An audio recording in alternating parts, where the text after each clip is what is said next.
بخیر راغلی ستړي مشې څنګه راغلی بخیر راغلی په موده په زمانه پس چا دریاب کړم که دریاب شم که دې هېر وي ستا خو که دې هېر وي که دې یاد وي ستا خو هېر نو ته خو ورک وي په دنیا کې د دنیا په رنګینو کې په رنګینو ورځو شپو کې نوازګار وي څنګه وزګار وي په موده په زمانه پس د دنیا په پته پوه شوې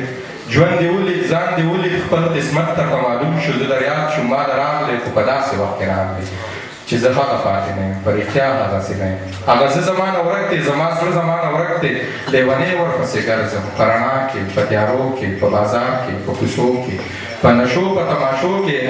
هغه زه چېرته کې ګورم هغه زړه چېرته کې ګورم سر وهلی بر وهلی لیونۍ ورپسې ګرځم که مې وموند نو واده ده هغه وخت به دې خبر کړم که دې زړه و که وزګار وې که راتلی شوې بیا به راشي چې زاړه وختونه یاد کړو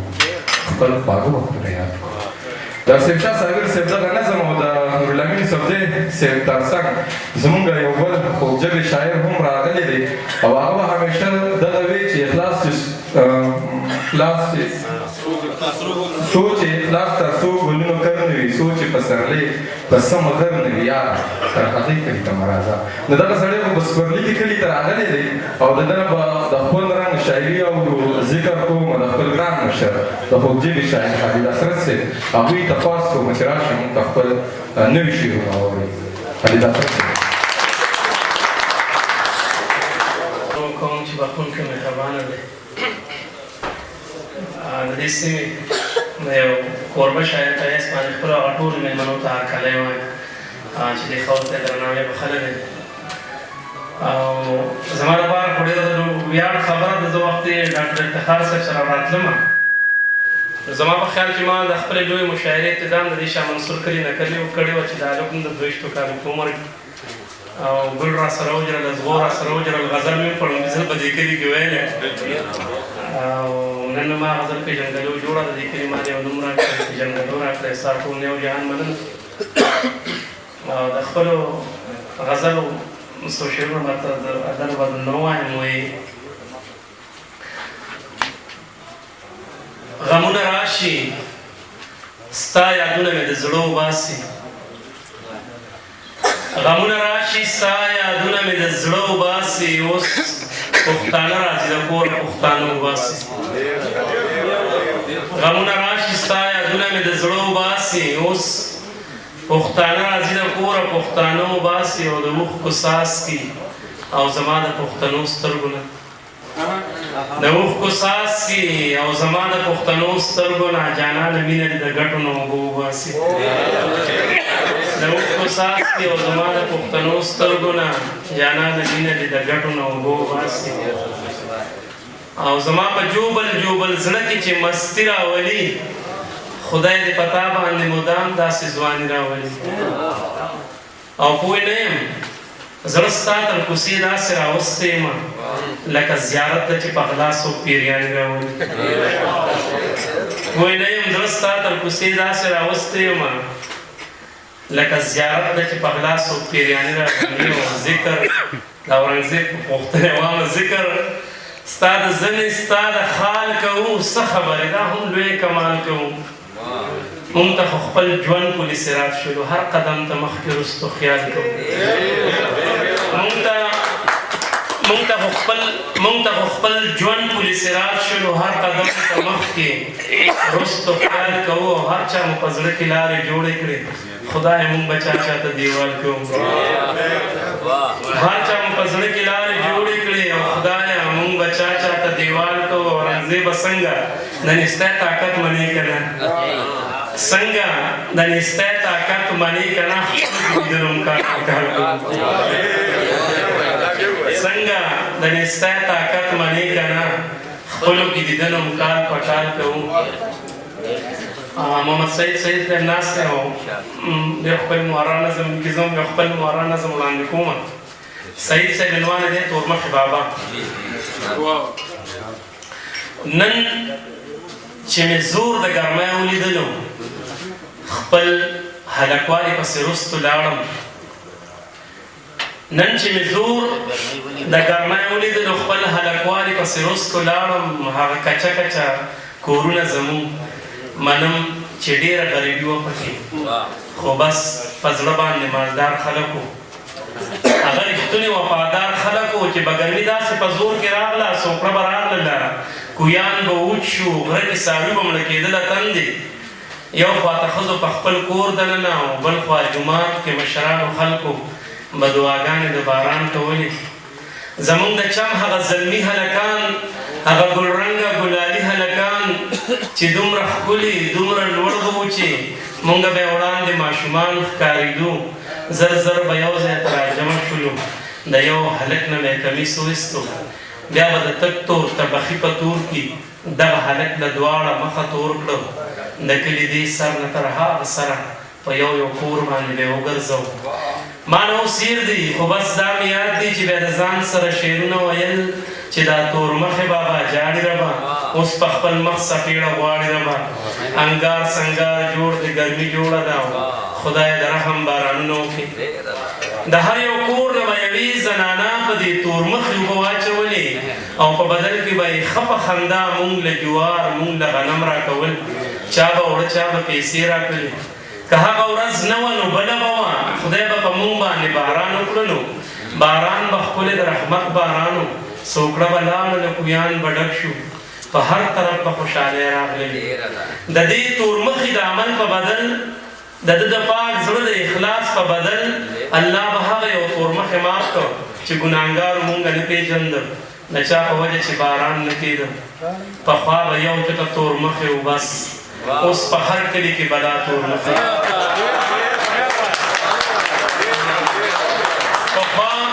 پخوا به یو چته تورمخی و بس اوس په هر کلي کې بلا تورمخی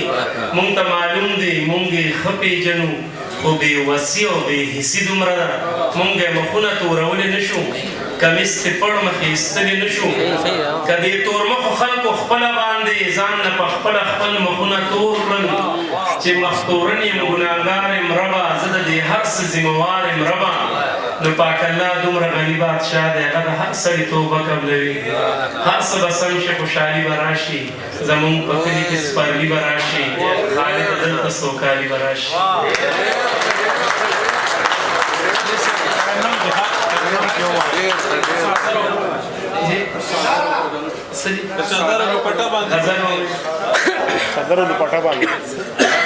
ستا د شونډو په واده باندې ژوندی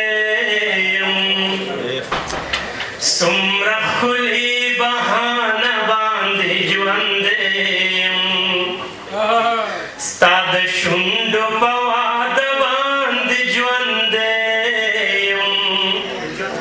څومره ښکلې بهانه باندې ژوندی د دشمن په دشمنۍ باندې مړ کېږم د دشمن په دشمنۍ باندې مړ کېږم د یارانو یارانه باندې ژوندی یم څومره ښکلې بهانه باندې ژوندی یم ما رواج د مغرب نشي بدلولی ما رواج د مغرب نشي بدلولی په څادر او لپټه باندې ژوندی یم څومره ښکلې بهانه باندې ژوندی یم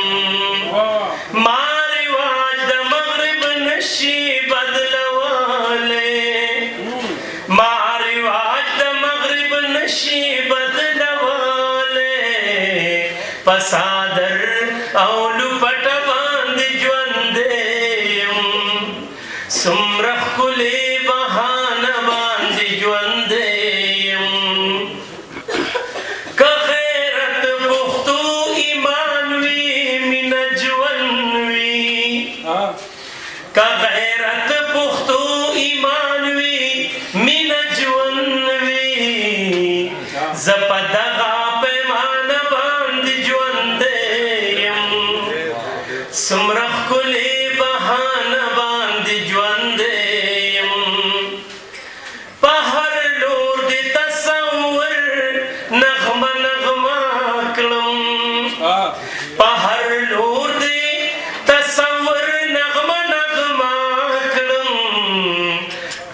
مزل او پټ په باندې ژوند یم څومره ښکلې بهانه باندې ژوند یم ستا چینار چینار ځواني د چینې غاړه ستا چینار چینار ځواني د چینې غاړه په چینار او په چینه باندې ژوند یم څومره ښکلې بهانه باندې ژوند یم ستا د حسن په مزار بل ډیوا یم ستا د حسن په مزار بل ډیوا یم ستا خالد یم په لمبه باندې ژوند یم څومره ښکلې بهانه باندې ژوند یم ستا د شونډو په واده باندې ژوند یم څومره ښکلې بهانه باندې ژوند یم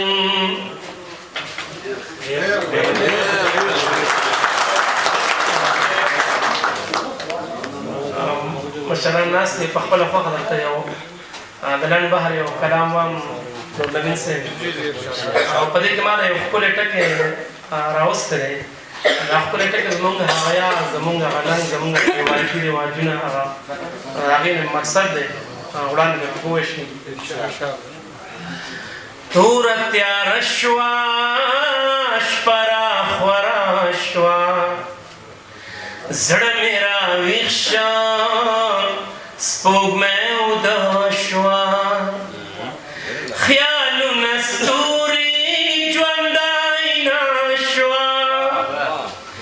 نن هغه ښکلې بیا را په زړه شوه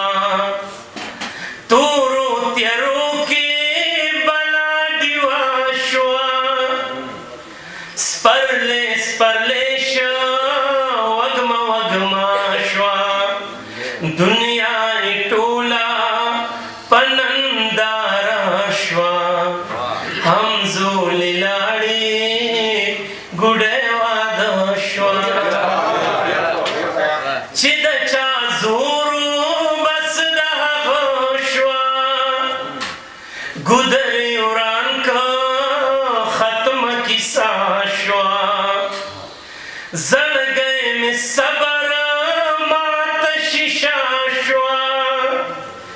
دا زندګي هم ساجبه شوه خپلوان تراخه شول پیسه خوږه شوه سترګې شوې اوږې خېټه مړه شوه خلک تاوده شول ډوډۍ سړه شوه مزلې لنډې دنیا وړه شوه د زړونو منځ کې مو فاصله شوه مور شوله سپکه ښځه درنه شوه منصف مجرم شه وینا الټه شوه چې پړه وړه شوه چې وړه وپړه شوه غریبي جرم عدل پیسه شوه د دشمنانو سلا یوه شوه لرو قبر دی لمبه لمبه شوه پښتونخوا ټوله په وینو سره شوه د جنګ میدان مې هره کوڅه شوه پټکي راکوز شول ښکته شمله شوه سرونه ټیټ شول خوره جرګه شوه لوزونه مات شول ژبه لمده شوه صادر الزام شه اور لپټه شوه لوزونه مات شول ژبه لمده شوه صادر الزام شه اور لپټه شوه حجره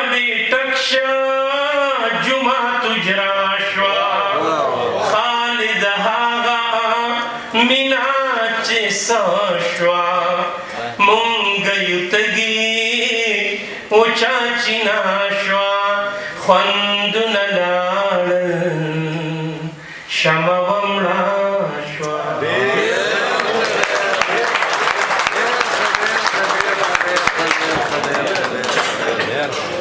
ساقي سله بندوي د میکدې ور لا خو خدای بند کړی نه دی د توبې ور د راتلو نه مې خبر شوې نه راوځي د راتلو نه مې خبر شوې نه راوځي که په تېر کې مې نیولې دی پردی ور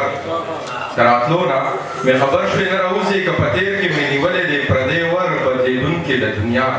زاهده ټوله کلک ځان پسې راپورې د کوټې ور او په کوڅه کې د دربان ته څه حاجت و په کوڅه کې د دربان ته څه حاجت و زه دې هسې هم ساتمه د کوڅې ور د اسرار په زړه کې راشي جوړ ته راغلي چې هوا چرته رالرې کړي د شپې ور د ډاکټر اسرار صاحب په دغې غزل باندې د سوات د سیمې نه یو استاد سړی تکړه سړی ډاکټر همدر یوسفزی صاحب زموږ سره دلته ناستې کوي هغوی تپاس کومه چې راشي موږ ته خپل خوندور شعرونه واوري ډاکټر همدر یوسفزی صاحب بسم الله الرحمن الرحیم ټولو قربانو ډېره مننه کوم او ډېر زیات خوشحاله شوم ډېره موده پس مې داسې درنه او خوږه حجره ولیده ټول عمر مو په ښارونو کې تېر شو او حجرو پسې ړانده شو د نظر له ډېره زیاته مننه کوم چې زه یې راوپوښتم زه خو د سوات یم د شنبې یم خو اوسېږم اقتباس کې نوکري مزدوري هلته کوم نو ټول عمر مو په ښارونو کې تېر شو اول کالجونه وو بیا ښارونه یو دوه درې خبرې به وکړم دا اول بیا به کلام هم ووایم ما زه اصل کې د نفسیاتو ډاکټر یم د پښتانه ژبه د لیونو ډاکټر وایي نو انساني جوړښت چې کله کېږي د هغه نوراني صاحب ناست دی لاشعوري طور باندې چې ماشوم زیږون کېږي په هغه وخت کې د ماشومانو چې پرسنالټي ډیولپمنټ کې شخصیت جوړښت کېږي دغه شخصیت جوړښت چې دی هغه په مختلفو تهذیبونو او کلتوري او مذهبونو کې وي موږ په شلمه پیړۍ نه چې یوویشتمې پیړۍ ته داخل شو نو حجره چې وه حجره زموږ سره په تېرو پیړیو کې حجره نه وه دا زموږ پوهنتون و یونیورسټي وه او په دې کې به موږ ځان سره چې دی مشران کشران په شعوري توګه باندې چې دی هغه کېنول هغې به د هغې هغه جرګې مرکې او دا هر څه اورېدل او د هغې نه به یې زده کړه کوله همدغه وجه وه چې که تعلیم چا کړی هم نه و په هغه وخت کې هغه مشران څه شته دی او څه چې دی په آخري پوړو باندې دي نور هغه نسل چې دی هغه جنریشن چې دی په ختمېدو دی خو هغه مشرانو ته به چې دی بلا شي ټپې ورتلې هغه مشرانو ته به بلا شي متلونه ورتلل داسې به ښکارېده چې دا واقع ده چې د یو پوهنتون نه د یو یونیورسټۍ نه چې دی فارغ دی خو د بله مرغه زموږ هغه حجره چې دی هغه حجره پاتې نه شوه حسرت صاحب په هغې باندې د اخر ډېر ښایسته کلام وویل نو دغه شخصي جوړښت چې هغه به د حجرې نه کېده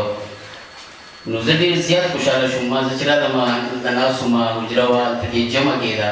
ورسره چې د جومات هم او هغه ډېر تاریخي روایتونه مو ولیدل ځکه چې حجرې چې تقریبا چې دی هغه په ختمېدو باندې دي خو صوابۍ چې دا د بابا کور دی دا د خدای خدمتګارانو یو ډېر لوی تاریخ لري دلته ډېر لوی او دغه تاریخي تسلسل دی د بابا زه دا په دعوې سره وایم چې زموږ د پښتونخوا څومره علاقې چې دي هلته کې د فرنګي سامراج د هغه تهذیبي وار چې کله چې فرنګي انګرېز دلته کې راغی نو د هغې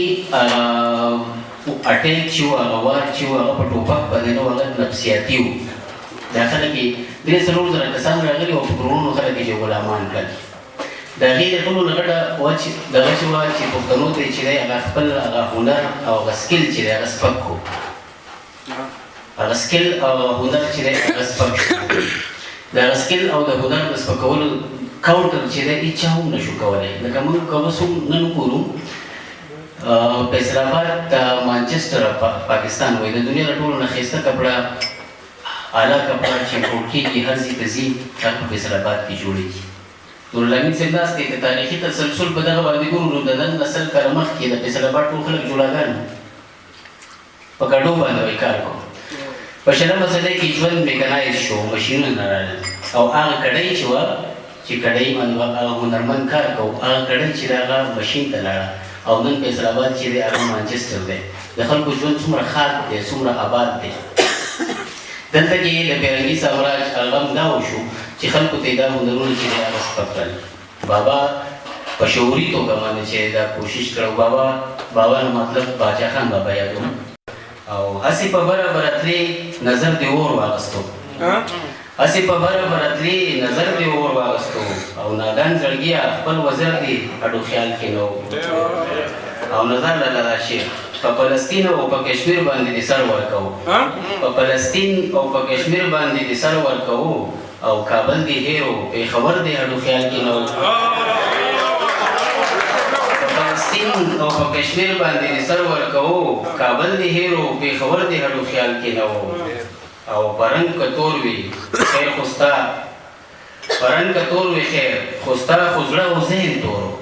پرنګ که تور وي خیر دی،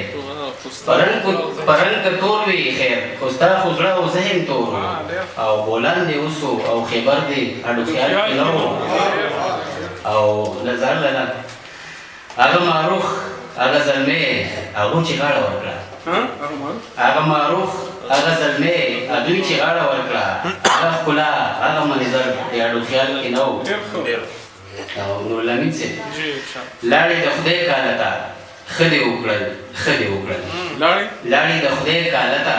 ښه دې وکړل، ښه دې وکړل، شیخه د کلي یو نهر دې اډو خیال کې نه و. لاړې د خدای کاله ته ښه دې وکړل، ښه دې وکړل او شیخه د کلي یو نهر دې اډو خیال کې نه و او زما وطن زما افغان چې لمبو کې اوسو، زما وطن زما افغان چې لمبو کې اوسو، هغه جومات هغه منبر د اډو خیال کې نه و او همدرد لاړې د ښار دوړو کې دې کډه وکړه، همدرد لاړې د ښار دوړو کې دې کډه وکړه، رباب منګې شور د ګودر د اډو خیال کې نه و. ورپورې باندې نظم به درته ووایم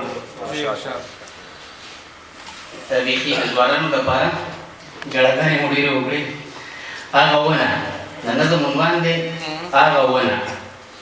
هغه ونه لا تر اوسه هلته شته دی، هغه ونه لا تر اوسه هلته شته دی، هغه ونه اوس هم دواړه یادوي مو، هغه ونه د چنار وتا ته یاد دي، هغه ونه چې سوری داسې خوب و. سبا اختر دی چا سپوږمۍ د بام په سورلي ده، کیدای شي نن د خان نوکر کلي ته پېښه وکړي او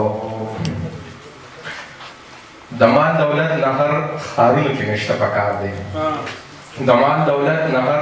ښارونو کې مشته پکار دی چې د ښایست هر یو نهر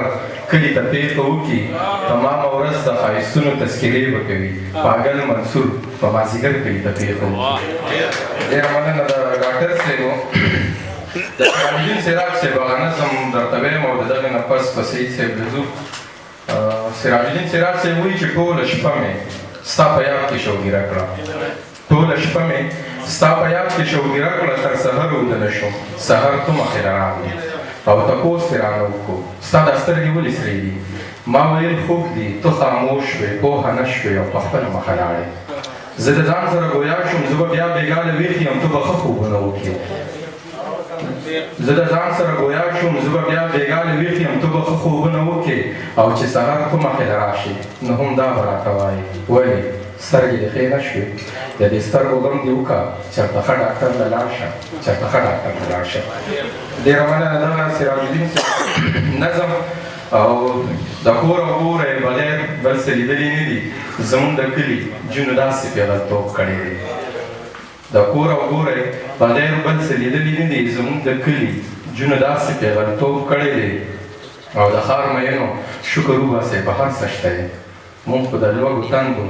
غېږ کې مینتوب کړی دی. دې پسې مزه یې که د مخ کاسه مې ډکه ښکاري، ملګرو دا مې د احساس زخم پړسوب کړی دی. دغه د سعید صاحب شعرونه وه یو شعر یې هم رایادېږي چې ګریوان مې پرېږده ته خبره واوره ای زوروره ستا د زور څوک دي د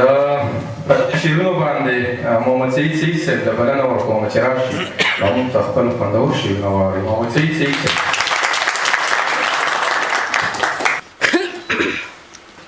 د شاعرۍ کولو خو مې ډېر زیات خواهش نه و چې شاعري وکړم د محفل پښتو ژبې په حواله سره راغونډ دی شاه منصور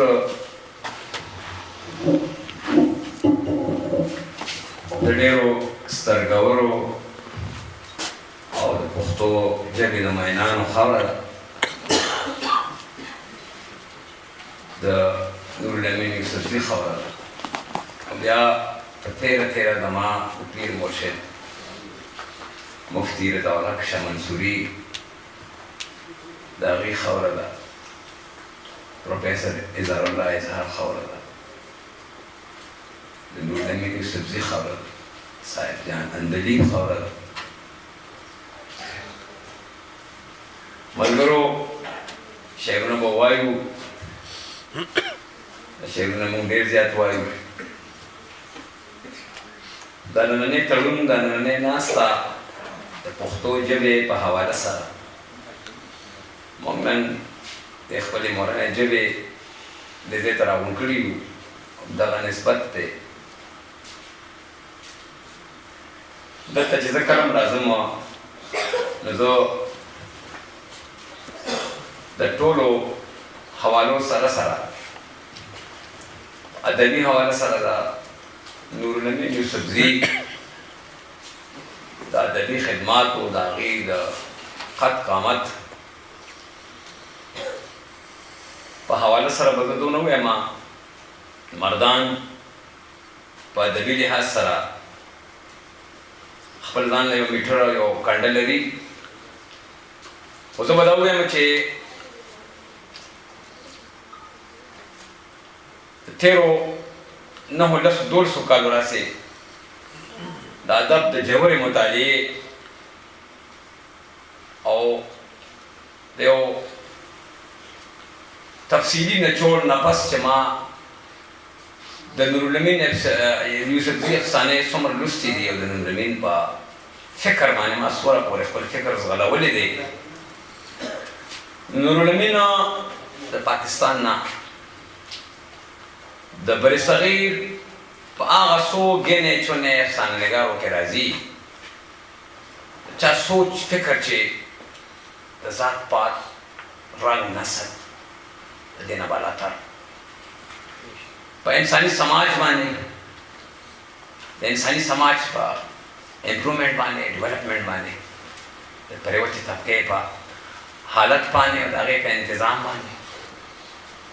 انسان مستقبل باندې یو غیر جانبدار داسې انسان یقینا چې د ثوابې نه زموږ د غونډې اشیا فخر دی او زه به دا ووایم چې د طاهر یوسفزي نه پس که چېرې زما تنده ماتېږي او زه په غور باندې د چا کلام ګورم د چا تحریر ګورم یقینا هغه د شاه منصور د دې پښتنې خاورې دا د دې خپلې ژبې دا حلالي بچې نورالامین یوسفزی دی د باچا خان مرید یم که نه ځکه دا د باچا خان دا موږ هغه نه زده کړي دي چې د خپلې حصې مشال به څنګه بلوو باچا خاني په کار ده که نه د شاه منصور دې خاورې ته خراج تحسین پیش کوم چې هغه د نورالامین یوسفزي غوندې داسې پښتانه او ننګیالي بچي پیدا کوي یو نظم درته د امن په حواله سره وایم د نورالامین یوسفزي صاحب یو څو شعره مې ولیدله زه یو څو شعره وایم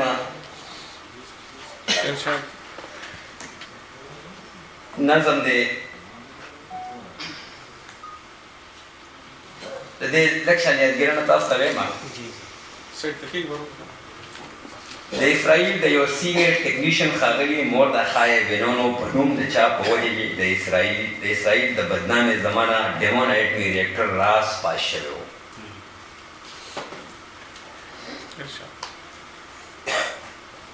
دا د بهار د رنګینو او خوشبویو موسم و. د مراکش نه یو عرب یهودي کډن غاړي د تل ابیب د استحکام غېږ له ځان رسوي. د ځان سره یو څه قطر ماشوم وړوکی بیایي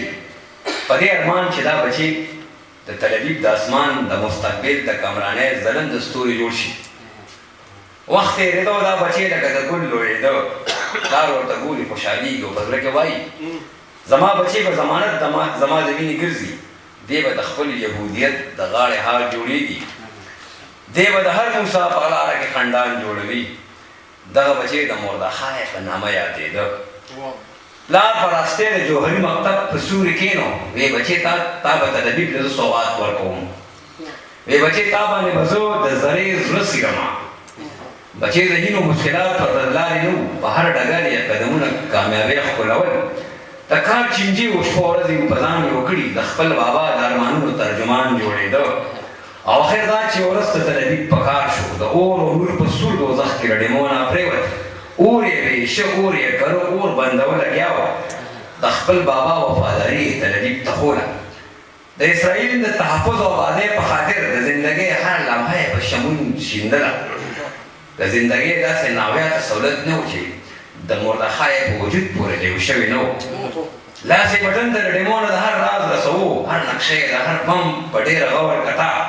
ټول زهریله مواد یې زر زر د نظره تېر کړه. د اسرائیل د ارادو جرړې یې ولیدلې. داړې یې ولیدې د هرې ورلهیدې بلا. د جوهري قیامت منحوس تصویر یې مخې ته شو. ضمیر یې ناڅاپه شیبه دې تبې ونیولو. وی یهودي صحیح خو بیا وم د عرب وینه یم. د ستر عرب د هر انسان په ککرۍ مې قسم. نور به دا راز د تل ابیب په زړه کې ونه ساتم.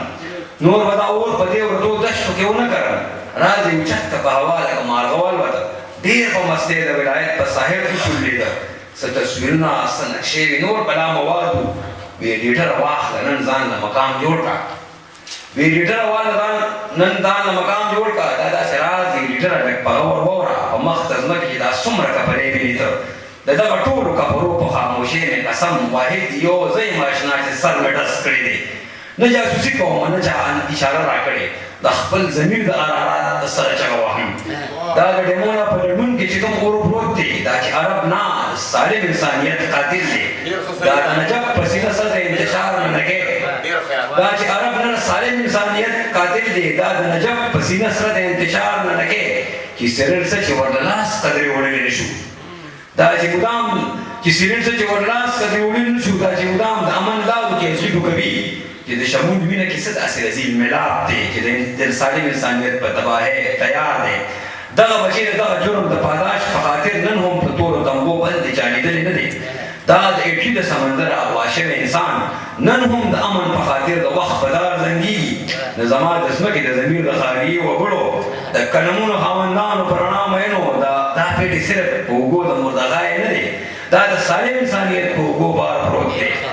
نن د بغداد په لړمانه کې ښخ شوي چاړه د دې ثبوت دی چې په خپلو خپو څوکونه درېږي. نن د تهران د مضافاتو نه تاو شوې کرښه د انساني اظهار د ژبې سر د سکور وړل دي. نن د کابل په ګلدرو د اور باران ورول دنیا ته ښود دي چې آداب د غلامۍ څنګه وي. نن د کهوټ او چاغي خلاف جوړ شوې سازش داسې به ډېر ډاکټران وتړي د خپلو لاسونه. داسې به ډېر ډاکټران وتړي د خپلو لاسونه. په یو دېرشم کې د سپین کور خلکو دا زهر توی کړه. د خدای په ذات مې د قسم وي که چا چون کړي وي. دوه پنځوسم کې د ماسکو بچو به ځان کټوپ کړه. باڼه دا وه چې د امن تقدس په ځای شو. ای د دنیا د امن لوی دا وګیرو خلکو